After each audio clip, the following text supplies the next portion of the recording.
आज का ये वीडियो आप सबके लिए बहुत इंपॉर्टेंट होने वाला है। आज हम डिस्कस करेंगे क्लास 11th का चैप्टर ट्रिग्नोमेट्रिक फंक्शंस। तो आपने अगर क्लास 10th में ट्रिग्नोमेट्री सही तरीके से नहीं पढ़ी है तो भी आपको टेंशन लेने की जरूरत नहीं है।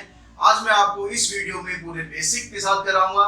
आप 10th के जो भी फॉर्मूलेज थे वो भी याद कर पाएंगे, प्लस 11th में आपको ट्रिग्नोमेट्री में क्या समझना जरूरी है वो भी आज आप इस वीडियो को देखने के बाद समझ जाएंगे। तो वीडियो को स्किप ना करें और एंड तक देखें। मैं हूं अमित गौड़ और आप सबका स्वागत है मेरे इस चैनल गौड़ क्लासेस पर। गौड़ क्लासेस यानी फन भी, मस्ती भी और मैथ्स भी। तो आज खेल खेल में हम सीखते हैं ट्रिग्नोमेट्रिक फंक्शंस। पहले हम डिस्कस करते हैं क्लास 10th में जो आपने फार्मूलेज पढ़े थे, मैं उन सबको आपको एक बार रिकॉल करा दूं ताकि आगे स्टार्ट करने से पहले आपको पिछले सारे फार्मूले अच्छी तरह से याद हो जाएं।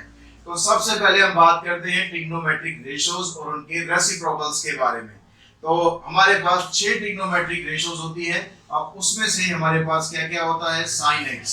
साइन एक्स का रेसिप्रोकल क्या होता है, अगर आपको याद है तो वेल एंड गुड, नहीं याद है तो अब हम इसको याद कर लेंगे। साइन एक्स का रेसिप्रोकल होता है कोसेक एक्स, यानी आप साइन एक्स को इस तरीके से लिख सकते हैं। साइन के बाद फिर आता है cos x, cos x का रेसिप्रोकल हो गया sec x, और फिर है tan x, tan x का रेसिप्रोकल हो गया cot x। इसी तरह से अगर हम इन तीनों के रेसिप्रोकल निकालें, cosec का, sec का और cot का, तो वो तीनों के रेसिप्रोकल ये हो जाएंगे, यानी cosec x का रेसिप्रोकल हो गया 1/sin x, और आप sec x को लिख सकते हैं ऐसे 1/cos x, और cot x को लिख सकते हैं आप 1/tan x। तो ये तो हो गए साइन, कॉस, टैन और उनके रेसिप्रोकल्स के बारे में। इसके अलावा आपने उसमें और ट्रिग्नोमेट्रिक आइडेंटिटीज पढ़ी थी जो कि बहुत इंपॉर्टेंट है, आगे भी बहुत। तो उसको हम समझते हैं, उसको एक बार रिकॉल करते हैं कि वो आइडेंटिटीज क्या थी। 1 plus sine square x plus cos square x equals to 1, and 1 plus tan square x equals to sec square x, और 1 plus cot square x equals to cosec square x. तो ये 3 main identities थी जिनसे आप आगे और भी identities बना सकते हैं। प्लस इसके अलावा हमने और क्या पढ़ा था, कॉम्प्लीमेंट्री एंगल्स पढ़े थे। कॉम्प्लीमेंट्री एंगल्स यानी साइन 90 माइनस ए, ये बराबर हो जाता है कॉस ए के बराबर। कॉस 90 माइनस ए, ये हो गया साइन ए। तो ये साइन और कॉस दोनों इकट्ठे होते हैं, आप इनको याद रख सकते हैं। साइन को कॉस में कन्वर्ट करते हैं, कॉस को साइन में कन्वर्ट करते हैं। ऐसे tan 90 माइनस ए, tan 90 माइनस ए हो गया cot a, cot 90 माइनस ए, ये हो जाएगा tan a। तो यहाँ पर ये दोनों आप इकट्ठे याद रख सकते हो, याद रखना बहुत आसान है। फिर है उसके बाद cosec 90 minus a equals to sec a, and sec 90 minus a equals to cosec a।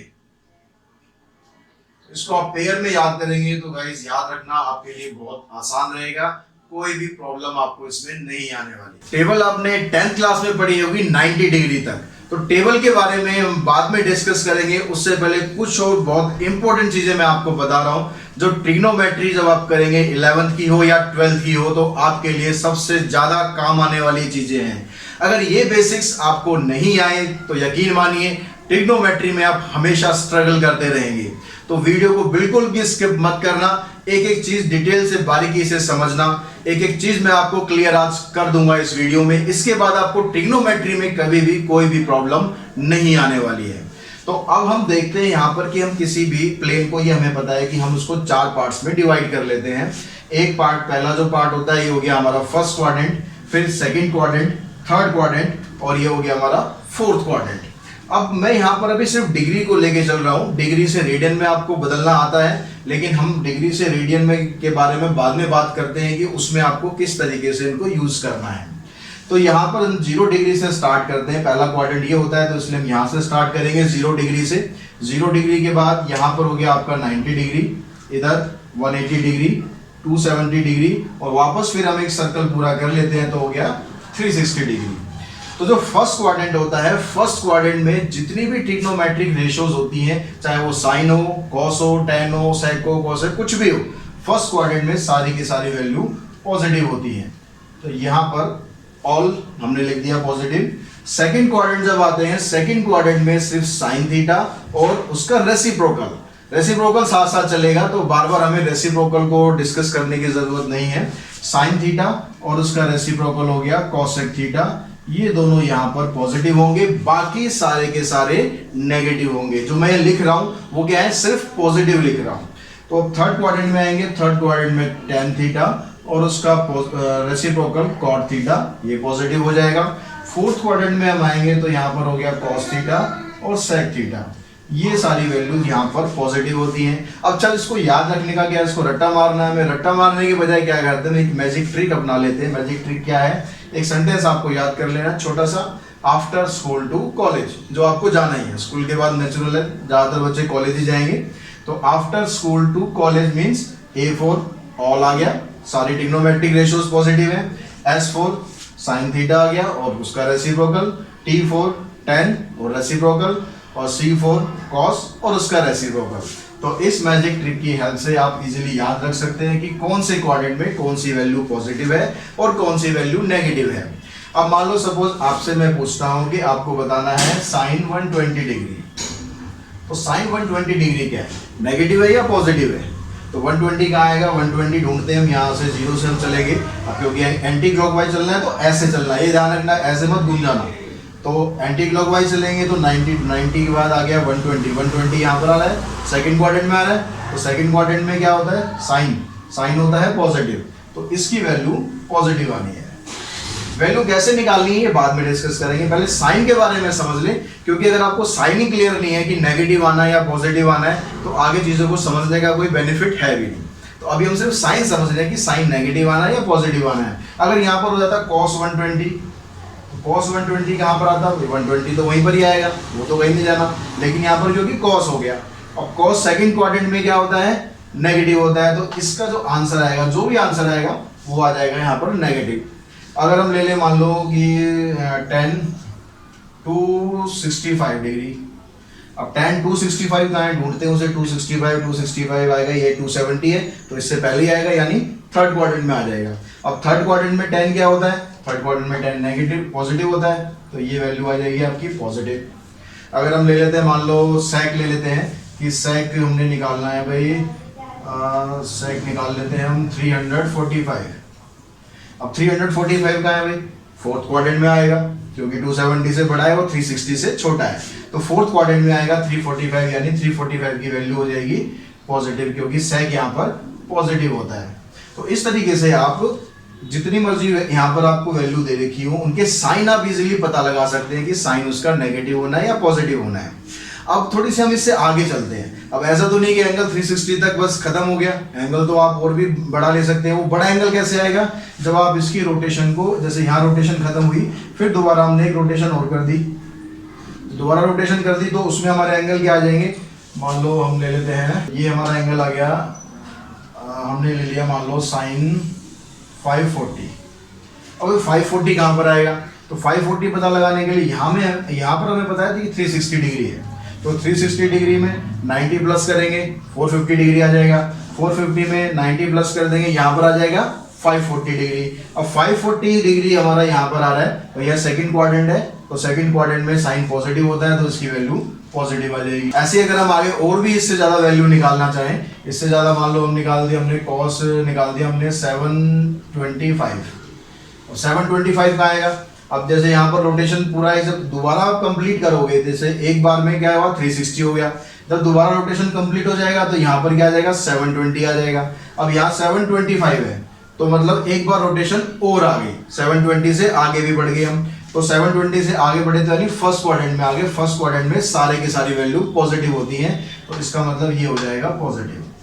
तो इस तरह से साइन हम इजीली पता लगा सकते हैं कि कौन से क्वाड्रेंट में अगर है तो उसमें कौन सा साइन लगाना है, आपको पॉजिटिव लगाना है या नेगेटिव लगाना है। अब इसी चीज को आपको पाई में भी याद रखना है, तो उस पाई में भी हम डिस्कस कर लेते हैं। पाई में अगर है तो कैसे पता लगेगा आपको कि वो पॉजिटिव है या नेगेटिव, तो उसके बारे में हमने पिछले वीडियो में अपने डिस्कस किया था। अगर आपको डिग्री से रेडियन में या रेडियन से डिग्री में कन्वर्ट करना सीखना है तो उसका लिंक मैं आई बटन में दे दूंगा, उसमें जाके आप यहाँ पर सीख सकते हैं कि दोनों को आपस में एक दूसरे में कैसे चेंज किया जाता है। अब यहाँ पर 0 डिग्री तो 0 ही हो गया। अब 90 डिग्री होता है, 90 डिग्री को रेडियन में लिखते हैं π/2, और 180 डिग्री होता है पाई के बराबर, और 270 डिग्री हो गया 3π/2, और 360 डिग्री हो गया 2 पाई। ऐसे अगर हम रोटेशन को और आगे बढ़ाना चाहें तो यहाँ 2 पाई के बाद इधर आ जाएगा 3 पाई, इधर आ जाएगा 4 पाई, 5 पाई, 6 पाई, यानी पाई में तो ऐसे चलेगा। अगर हाफ एंगल होगा, हाफ एंगल जैसे यहाँ π/2 है तो यहाँ 3π/2, यहाँ पर आ जाएगा फिर 5π/2, इधर आ जाएगा 7π/2। तो जितने भी हाफ एंगल हैं वो सारे आपके यहाँ पर वर्टिकल एक्सिस पर आएंगे, और जो पाई में कंप्लीट एंगल हैं वो सारे एंगल आपके यहाँ पर आएंगे। तो पाई में हम वैल्यू कैसे निकालेंगे, इसको समझने के लिए एक दो एग्जांपल देख लेते हैं। जैसे हो गया sin 17π/4। अब 17π/4 को हम इसको दो पार्ट्स में तोड़ देते हैं, क्योंकि ऐसे तो पता लगेगा नहीं कि यह कहाँ पर आ रहा है। तो उसके लिए हम क्या करते हैं, इसको तोड़ देते हैं भाई 4 पाई प्लस में π/4। तो 4 पाई कहाँ पर आएगा, अब यहाँ पर आप देख रहे हो कि 2 पाई है इधर, तो एक रोटेशन हमने यहाँ पूरा किया, इधर आके 3 पाई हो गया, इधर आके 4 पाई हो गया। अब 4 पाई में π/4 हम प्लस कर रहे हैं, π/4 मतलब 45 डिग्री। तो यहाँ पर आ जाएगा ये फर्स्ट क्वाड्रेंट में। अब फर्स्ट क्वाड्रेंट में क्या होता है, सारे के सारे पॉजिटिव होते हैं, तो इसकी वैल्यू क्या आ जाएगी, पॉजिटिव वैल्यू आ जाएगी। ठीक है, वैल्यू कैसे आएगी वो अभी आगे डिस्कस करते हैं, क्या वैल्यू आएगी, कितनी वैल्यू आएगी। तो इसी तरीके से चाहे पाई में हो या डिग्री में हो, तो आपको पहले क्वाड्रेंट में जाना है कि कौन से क्वाड्रेंट में वो शिफ्ट होगा। जिस क्वाड्रेंट में है उसके हिसाब से हमें साइन लगा देना है। तो साइन आई थिंक समझ गए होंगे आपकी, नेगेटिव कहाँ पर होना है, पॉजिटिव कहाँ पर होना है। अब हम बात करते हैं कि इनको चेंज कैसे करना है, इनकी वैल्यू कैसे निकालनी है। क्योंकि आपने 90 तक की तो वैल्यू आपको पता है, वो 90 तक की वैल्यू आप निकाल लोगे। तो थोड़ा सा हम पहले टेबल के बारे में वो डिस्कस करते हैं, और फिर अलग अलग वैल्यूज निकाल के देखते हैं कि वैल्यू इसकी कैसे निकल। ट्रिग्नोमेट्रिक टेबल आपने जो 10th क्लास तक पढ़ी है उसमें आपने 90 डिग्री तक पढ़ा होगा। अब जैसा कि हमने अभी पीछे से कहा कि हमें 90 डिग्री से आगे भी जाना है, तो टेबल में हम क्या करते हैं, कुछ और वैल्यूज हैं जो हम इजीली याद रख सकते हैं टेबल के थ्रू। तो यहाँ पर अगर आपको 90 तक की टेबल याद है तो बहुत अच्छी बात है, नहीं याद है तो आप याद कर लेंगे। उसका भी लिंक मैंने अपनी पिछली वीडियो का लिंक आई बटन में दिया है, जिसमें मैंने टेबल को बनाना सिखाया है कि टेबल कैसे बनाते हैं। तो आप उसमें जाके देख सकते हैं और टेबल को समझ सकते हैं।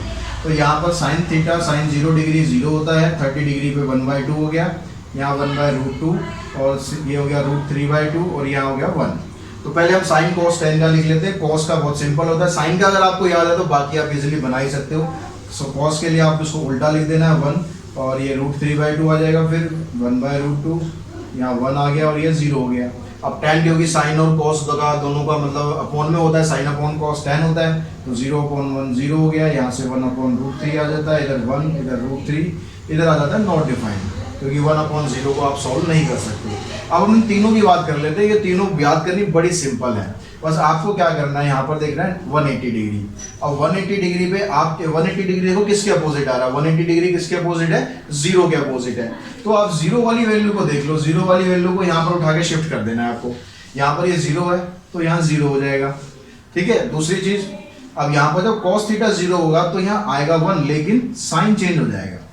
यानी जब आप अपोजिट बिल्कुल आएंगे तो आपको बस साइन चेंज करना है। 0 पे हमने साइन क्यों नहीं चेंज किया, क्योंकि 0 तो न्यूट्रल वैल्यू होती है, ना वो पॉजिटिव होती है ना वो नेगेटिव होती है। अब यहाँ पर ये 0 है तो 0 के अपोजिट फिर से यहाँ पर 0 हो जाएगा। तो बहुत आसान है याद करना। 270 डिग्री पे आते हैं, 270 डिग्री किसके अपोजिट है, 90 के अपोजिट है। अब 90 के अपोजिट है तो 90 की वैल्यू को अपोजिट कर दो। यहाँ 1 है तो इधर आ जाएगा -1, इधर 0 है तो फिर वो न्यूट्रल वैल्यू होगी, 0 होगी। नॉट डिफाइंड तो नॉट डिफाइंड ही रहेगा, इसका तो कुछ प्लस माइनस का कोई फायदा ही नहीं है। अब आ जाते हैं 360 डिग्री पे। 360 डिग्री क्या है, वो तो 0 डिग्री है, तो 0 डिग्री है तो वही 0 वाली वैल्यू उठा के शिफ्ट कर देनी है, यानी 0, 1 और 0। तो इस तरह से ये टेबल तो आप इजीली बना भी सकते हो और याद भी रख सकते हो। बस ये ध्यान रखना है आपको कि जो वैल्यू यहाँ पर है उसकी अपोजिट वैल्यू यहाँ पर जब आप निकालोगे तो साइन चेंज कर देना बस, और आपको कुछ नहीं करना इसमें। तो अब इसके अलावा, इनके डिग्री के अलावा और भी जो वैल्यूज होती हैं वो हम कैसे फाइंड करते हैं वो हम सीख लेते हैं। तो अब किसी भी ट्रिग्नोमेट्रिक रेशियोज की हम वैल्यू निकाल सकते हैं, निकालना भी हम सीखेंगे। उससे पहले आपको 2-3 चीजें और मैं बता दूं आपको। अब अगर एंगल, हमें ये पता है कि अगर एंगल आप एंटी क्लॉकवाइज लेते हैं तो एंगल पॉजिटिव आता है, लेकिन अगर एंगल आपने क्लॉकवाइज ले लिया, सपोज हमारे पास एंगल साइन में भी नेगेटिव आ गया, कॉस में भी नेगेटिव आ गया और tan में भी नेगेटिव आ गया। यहाँ पर x का मतलब है वही एक्यूट एंगल हम ले रहे हैं, एक्यूट एंगल मतलब 0 से 90 डिग्री तक। ऐसे इनके जो रेसिप्रोकल्स हैं उनमें भी सेम रूल अप्लाई होगा। अब साइन माइनस एक्स का मतलब क्या हो गया कि आपने जब माइनस एक्स कर दिया तो एंगल की डायरेक्शन होगी आपकी क्लॉकवाइज, यानी एंगल आप यहां से स्टार्ट कर रहे हैं तो इधर आ गए आप। अब ये कौन सा क्वाड्रेंट हुआ? फोर्थ क्वाड्रेंट हुआ। अब फोर्थ क्वाड्रेंट में साइन क्या होता है? फोर्थ क्वाड्रेंट में साइन होता है नेगेटिव, तो इसकी वैल्यू आ जाएगी यहाँ पर माइनस साइन एक्स। तो नेगेटिव साइन है वो बाहर शिफ्ट हो जाएगा, यानी इसकी वैल्यू नेगेटिव आ गई। अब आप cos माइनस एक्स को लेंगे तो वो फोर्थ क्वाड्रेंट में cos क्या होता है? cos तो पॉजिटिव होता है, तो cos की वैल्यू पे कोई चेंज नहीं करना, ये माइनस साइन इसका गायब हो जाएगा। माइनस साइन गायब हो गया, दैट मीन्स ये हो गया पॉजिटिव। ऐसे जब tan माइनस एक्स को देखेंगे, भाई फोर्थ क्वाड्रेंट में tan तो नेगेटिव होता है, तो tan नेगेटिव होता है तो इसका माइनस साइन यहाँ पर आ जाएगा। तो बच्चों अब हमें ये पता चल गया है कि किसी भी क्वाड्रेंट में जाने पर उसका साइन पॉजिटिव कैसे होता है, नेगेटिव कैसे होता है, ये हम इजीली खेल खेल में पता लगा सकते हैं। बहुत चुटकियों का काम हो गया हमारे लिए ये। अब हम सीखते हैं कि भाई इनकी वैल्यूज हम कैसे निकालेंगे, उसके लिए ट्रिग्नोमेट्रिक रेशियो में कोई चेंज होता है या नहीं होता है, तो उसको हम सीखते हैं यहाँ पर। अब क्वाड्रेंट का सिस्टम आपको सारा पता लग गया है कि भाई ये फर्स्ट क्वाड्रेंट होता है, सारे पॉजिटिव होते हैं। सेकंड क्वाड्रेंट में साइन और उसका रेसिप्रोकल, थर्ड क्वाड्रेंट में tan और उसका रेसिप्रोकल, फोर्थ क्वाड्रेंट में cos और उसका रेसिप्रोकल, ये पॉजिटिव होते हैं, बाकी वैल्यूज नेगेटिव होती हैं। अब जैसे आपने 10th क्लास में अगर आपको याद हो तो फार्मूले आपने पढ़े थे sin 90 minus theta. sin 90 minus theta क्या आया था? यहाँ पर आ गया था cos थीटा। ऐसे आपने पढ़ा होगा cos 90 माइनस थीटा, ये आ गया था sin थीटा। फिर ऐसे tan cot, ऐसे सबके आपने जितने भी ट्रिग्नोमेट्रिक रेशियो है सबके कॉम्प्लीमेंट्री एंगल्स के फार्मूले पढ़े थे। अब जरा सोच के ये बताओ, दिमाग पे जोर डाल के ये बताओ, क्या टीचर ने कभी ये बताया था, कभी ये समझाने की कोशिश करी थी कि भाई इसके आपको साइन भी देखने हैं? मेरे ख्याल किसी को नहीं बताया होगा कि भाई इसको आपको ये भी देखना है कि नेगेटिव होगा या पॉजिटिव होगा। अब वो क्यों नहीं बताया था? अब तक शायद आप समझ गए होंगे अगर आप कंसेप्ट क्लियर है, क्योंकि 90 में से जब आप माइनस करोगे थीटा को, 90 यहाँ पर है यानी π/2 मतलब 90 हो गया, यहाँ से जब आप माइनस करोगे तो कहाँ पर आप आओगे? फर्स्ट क्वाड्रेंट में आओगे, क्योंकि माइनस कर रहे हैं और डायरेक्शन हमारी क्या है? एंटी क्लॉकवाइज है, तो एंटी क्लॉकवाइज यूं आप चल रहे हो, माइनस करोगे तो कहाँ जाओगे? यहाँ आओगे। यहाँ पर आने का मतलब है इस क्वाड्रेंट में आ जाओगे। अब इस क्वाड्रेंट में क्या होता है? सारी की सारी वैल्यूज पॉजिटिव होती है, इसलिए 10th क्लास तक आपको ये नहीं बताया गया था कि ये आपको साइन भी चेक करने होते हैं कि भाई नेगेटिव आएगा या पॉजिटिव आएगा। लेकिन अब क्योंकि आप 11th में आ गए, स्टैंडर्ड आपका हाई हो गया, दिमाग भी आपका और तेज हो गया होगा, नेचुरल है, तो अब हम सीखेंगे भाई इनके साइन भी आपको देखने हैं, नेगेटिव होना है या पॉजिटिव होना है। तो मैं यहाँ से स्टार्ट करता हूँ, साइन से ही स्टार्ट कर लेते हैं हम मेन 3 रेशियोज के बारे में लेके चलेंगे, साइन, कॉस और tan, और सेम काम इनके रेसिप्रोकल में हमें करना है। तो साइन 90 को लिख लेते हैं हम π/2। कोशिश आपको करनी है जितना हो सकता है आप रेडियन में प्रैक्टिस करें, क्योंकि जितने भी एंगल आप आगे जैसे जैसे बढ़ोगे रेडियन में ही आपको यूज करने पड़ेंगे। तो π/2 प्लस थीटा पहले मैं लिख लेता हूँ, फिर cos π/2 प्लस थीटा, फिर इसके बाद tan π/2 प्लस थीटा। तो अब इनकी वैल्यूज क्या होगी? अब इनको देखो चेंज करने का तरीका वही रहेगा जैसे आपने 10th क्लास में पढ़ा था, साइन को कॉस में, कॉस को साइन में, tan को कॉट में, कॉट को tan में, सेक को कोसेक में, कोसेक को सेक में। तो चेंज आपको वैसे ही करना है। साइन चेंज हो गया किसमें? कॉस में चेंज होगा, कॉस किस में चेंज होगा? साइन में, और tan किस में चेंज होगा? कॉट में। तो चेंज वैसे ही करना है, बस फर्क क्या रहेगा? साइन देखना है। अब यहाँ पर देखो π/2 में हम प्लस कर रहे हैं, ये π/2 का काम क्या है? π/2 यहाँ पर कोई वैल्यू नहीं पुट करनी, π/2 का काम ये है, आपको ये बस ये बता रहा है कि कौन से क्वाड्रेंट में आप जा रहे हो। वैल्यू आपको इसी की निकालनी है, तो यहाँ थीटा हम ले रहे हैं, और ये थीटा क्या है? यहाँ पर 0 से 90 यानी एक्यूट एंगल ही है, इससे ज्यादा का नहीं है एंगल ये। तो अब आप देखोगे यहाँ π/2 में आपने प्लस किया, π/2 इधर है, प्लस करेंगे, डायरेक्शन क्योंकि ऐसे है तो प्लस करेंगे तो इधर ही आएंगे, इधर आने का मतलब है सेकंड क्वाड्रेंट में। तो जब भी आप π/2 में प्लस करेंगे तो सेकंड क्वाड्रेंट में आएंगे, और सेकंड क्वाड्रेंट में हमें पता है साइन पॉजिटिव होता है और बाकी क्या होते हैं? नेगेटिव होते हैं। तो भैया इनका तो हो गया काम, ये नेगेटिव हो जाएगा, ये नेगेटिव हो जाएगा, लेकिन ये पॉजिटिव रहेगा। समझ आ गया होगा? अब हम चलते हैं इसके अपोजिट, पहले हम सिर्फ इस एक्सिस की बात कर रहे हैं। अब आ जाओ 3π/2 पे। तो अगर आपके पास है साइन 3π/2 माइनस थीटा या tan π/2 माइनस थीटा, इसमें क्या होगा? अब यहाँ चेंज तो यहाँ भी वैसे ही करना है भाई, साइन चेंज हो गया कॉस में, tan चेंज हो गया कॉट में। तो ये चीज तो आपको याद होगी चेंज किस में करना है। अब साइन देख लेते हैं, π/2 3π/2 माइनस थीटा, 3π/2 यहाँ है, माइनस करेंगे तो कहाँ पर आएंगे? सही सोच रहे हो, थर्ड क्वाड्रेंट में आएंगे। थर्ड में क्या होता है, tan पॉजिटिव होता है, यानी ये तो पॉजिटिव रहेगा और ये नेगेटिव हो जाएगा। आपको देखना ये है, इधर जो लिखा है इसको नहीं देखना जो आंसर आ रहा है, इसको देखना है कि ये पॉजिटिव है या नेगेटिव है। फिर हम थोड़ा और आगे चलते हैं, हम लिख देते हैं भाई sin 3π/2 प्लस थीटा और tan π/2 3π/2 plus theta.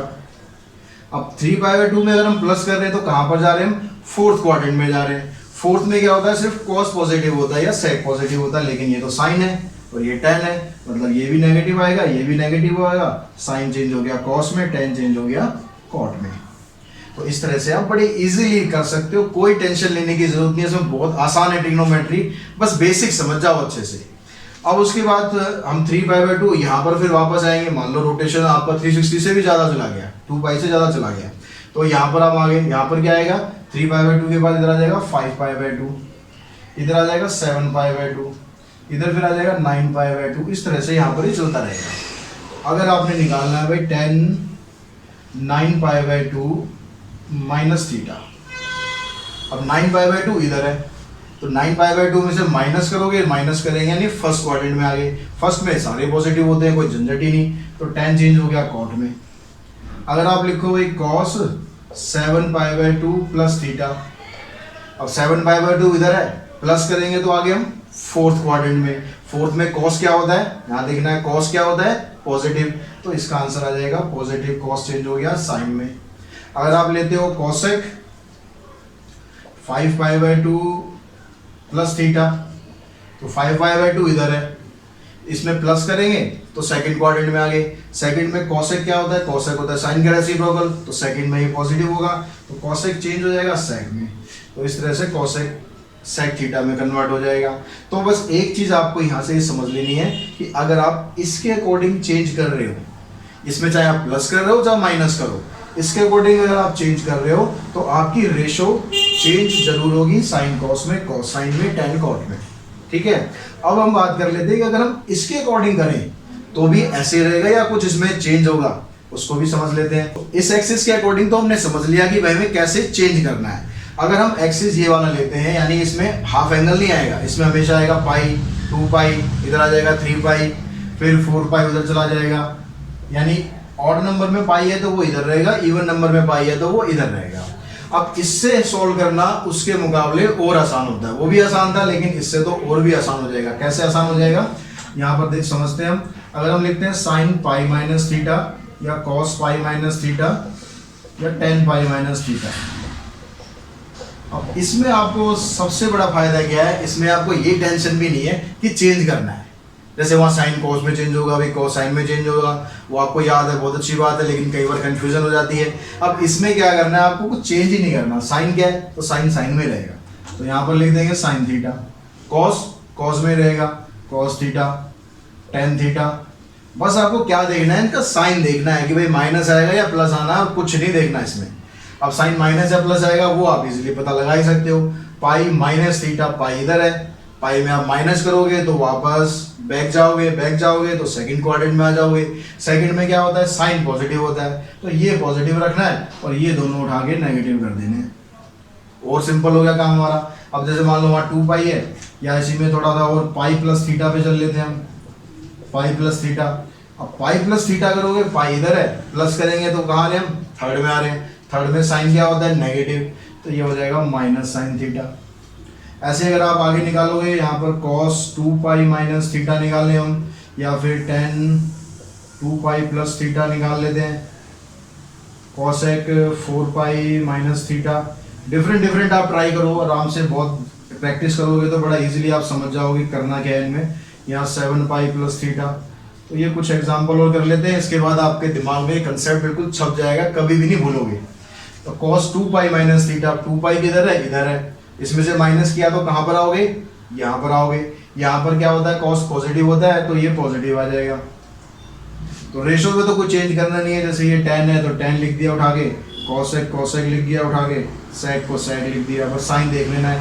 tan 2π plus theta, 2π में कुछ प्लस करोगे तो फर्स्ट में आ गए, फर्स्ट में सारे पॉजिटिव होने ही है। 4π माइनस थीटा, 4π इधर हो गया, माइनस करेंगे तो यहाँ फोर्थ में आ गए, फोर्थ में cosec नेगेटिव होता है तो ये नेगेटिव हो गया। sec 7π प्लस थीटा, 7π इधर आएगा, प्लस करेंगे तो थर्ड में आ गए, थर्ड में आने पर सेक नेगेटिव हो जाएगा क्योंकि यहाँ 10 पॉजिटिव होता है। तो इस वाली रेशो से चेंज करना तो और भी आसान हो जाता है, जहाँ पर आपको पाई में पूरी पूरी वैल्यूज हो, ठीक है। और ऑड नंबर में पाई इधर आने, इवन नंबर में पाई इधर आने। तो इस तरह से आप अब ये समझ गए होंगे मेरे ख्याल अच्छी तरह कि यहाँ पर साइन कैसे चेंज होते हैं और रेशो को चेंज करना है या नहीं करना है, ये दोनों चीज आपके दिमाग में अच्छी तरह क्लियर हो गई होंगी। और वीडियो भी आई थिंक आपको पसंद आया होगा, पसंद आया है और लगता है कि आपको बेनिफिशियल है वीडियो ये, तो अपने दोस्तों के साथ भी शेयर कीजिए, क्योंकि ज्ञान बांटने से बढ़ता है, कम नहीं होता, ये हमेशा ध्यान रखना।